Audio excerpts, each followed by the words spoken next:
New education policy 2020 मध्ये आपण 10+2 पासून 5+3+3+4 पॅटर्नकडे शिफ्ट झालो आहे.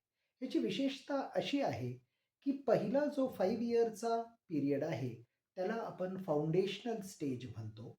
ज्यामध्ये बालवाडी म्हणजे 3 ते 6 वर्षाच्या मुलांना सुद्धा इन्क्लूड केलं गेलं आहे.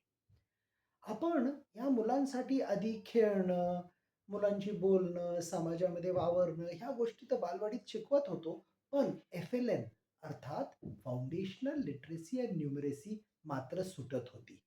गणित आणि भाषेकडं आपलं लक्ष थोडं कमी होतं. या पॅटर्नमुळं आता त्याच्याविषयी पूर्णपणे डिटेलमध्ये दिलं गेलं आहे, की आपल्याकडून 3 ते 4 वर्षाच्या मुलापासून काय अपेक्षित आहे, 4 ते 5 आणि 5 ते 6च्या वर्षाच्या मुलांपासून काय अपेक्षित आहे. आणि त्यामुळं आता आपल्यामुळं कोणतीच कन्फ्युजन नाही.